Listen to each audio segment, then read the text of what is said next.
Welcome to Around the League, our new show for everything Athletes Unlimited.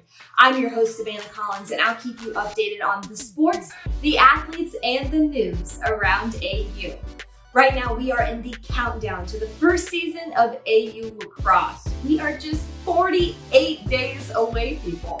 Now, we may have launched our other sports in a pandemic and grown this community online, but it is time to meet in person fans. We want to see you in the stands.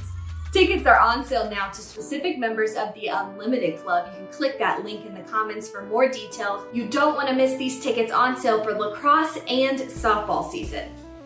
If you can't make it to the games in person, you can still experience this season through the largest TV and digital distribution ever for pro women's lacrosse.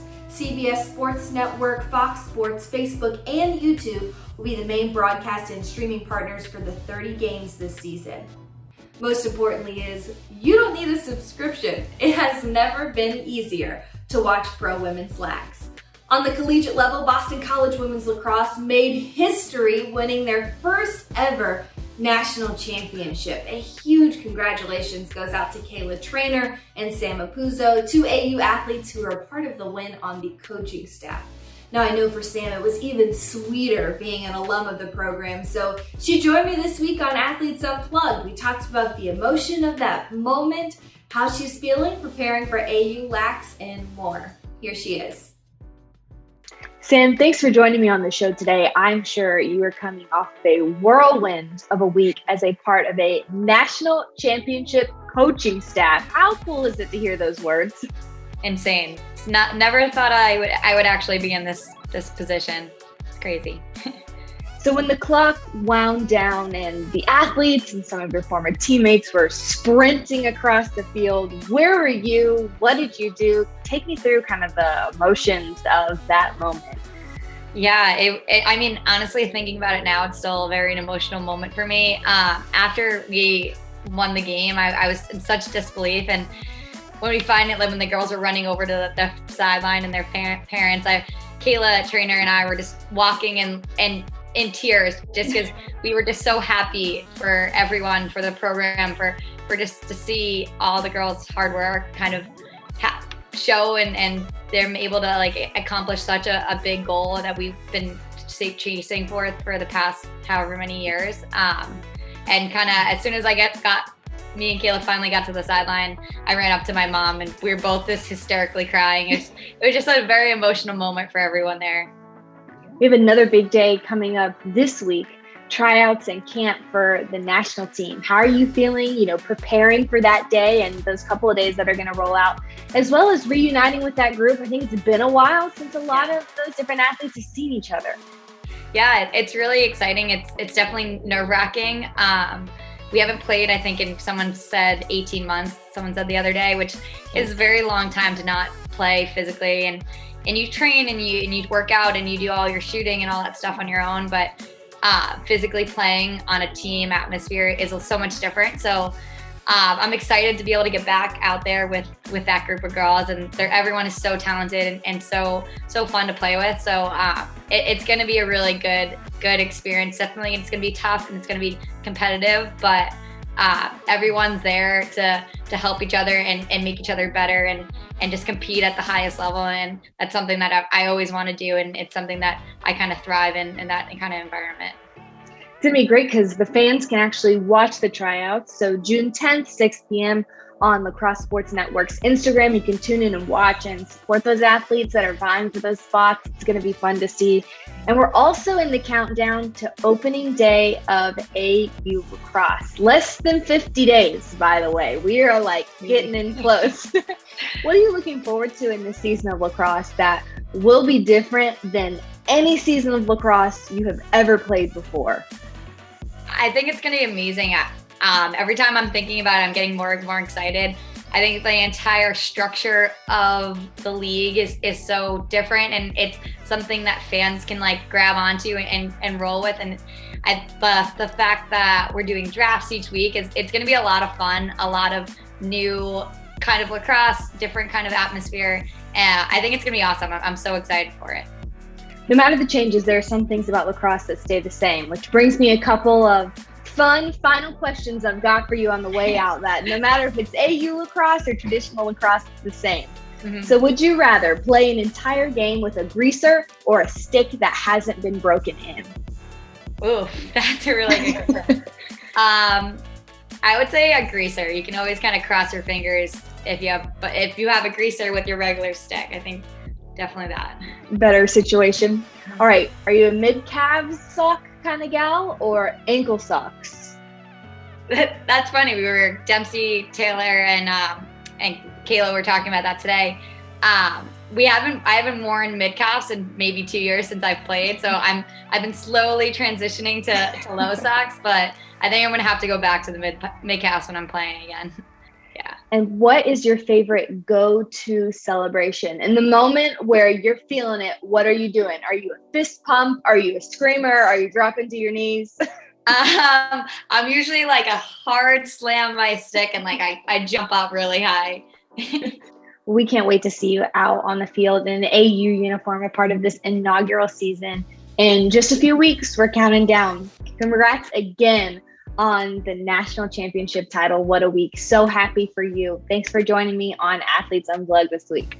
Thank you so much. Thanks for having me. We'll see you on the field soon. Earlier this week, we had our first ever AU Lacrosse Draft. 13 stellar athletes were invited to join the upcoming season. Congratulations to the seniors drafted. We can't wait to see you make your pro debut with Athletes Unlimited. Now, speaking of rookies, there have been some competing in the Women's College World Series. And I don't know about you, but I have been glued to my TV for days on end at this point. Now, it's all coming to a very dramatic finale. You can actually watch draftee Giselle G. Juarez compete with her Sooners for the national championship versus Florida State. Tonight is a must-watch. Game 3 of the championship series. Tune in on ESPN. And of course, you can get your volleyball fix too as the Volleyball Nations League continues. 5 AU athletes are competing across 4 countries. Action resumes this Saturday on Volleyball World TV, and you may recognize some of those voices coming through your TV. Keep mindful that Soliva Rockwell are in Rimini, Italy, and they are on the call. Let me just say, they have been doing a fabulous job, so definitely tune in. There are so many different facets to Athletes Unlimited, and one that you might not know a lot about is the Racial Equity Working Group. It's comprised of athletes from all 3 sports, staff, and leaders within AU, and they are launching a new program called #BecomingUnlimited.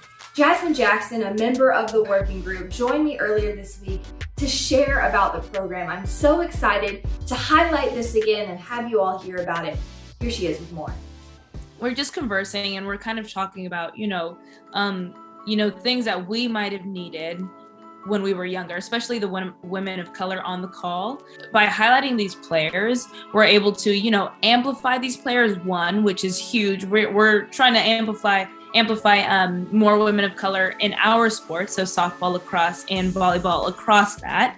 So obviously it's worth recognizing and worth working for with the youth too. I think for me, it was huge to see other players of color playing the sport, kind of find resonance in my peers. I thought that was really cool for me. So I think that even by seeing your peers play, lacrosse or volleyball or softball, and maybe you play that sport or maybe you wanted to play that sport, I think that was kind of the basis. So thinking back to your experiences as a youth softball player, how could a program like this have encouraged you and supported you at what was the beginning of your career?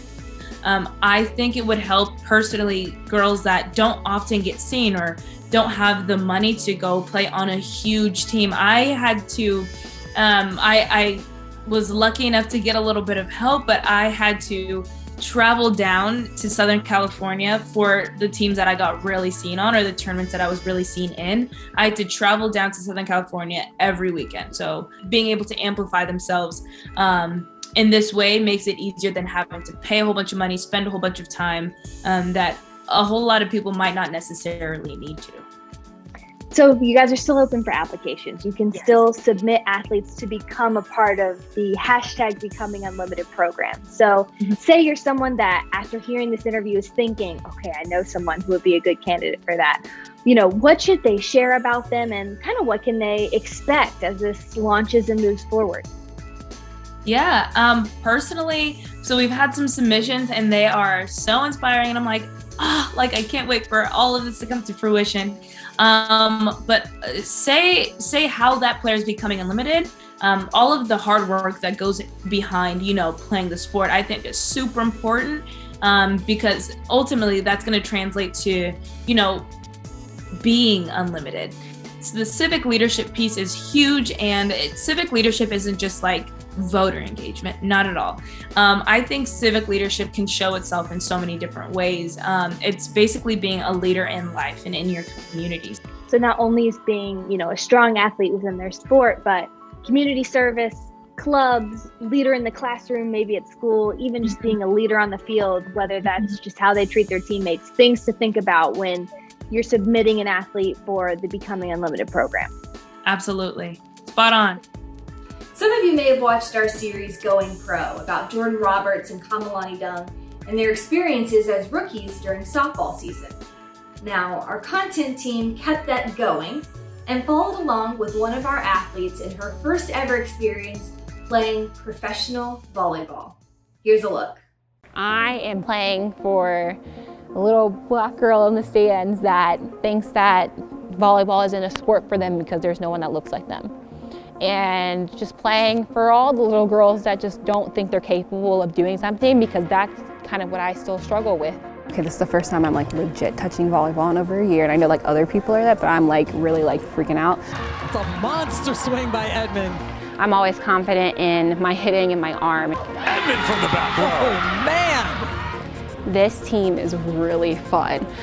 Leah Edmond's going to find herself in the captain's chair. Because the competitive part of me, I want to play, I want to be out there, I want to give myself a chance to win, I want to help everybody else win. It's just a shock to everyone that I actually chose myself for once.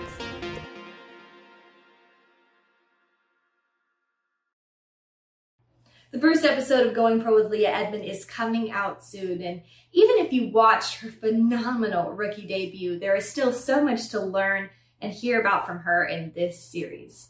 Thanks for tuning in to Around the League. I'm Savannah Collins. May you have an unlimited rest of the week.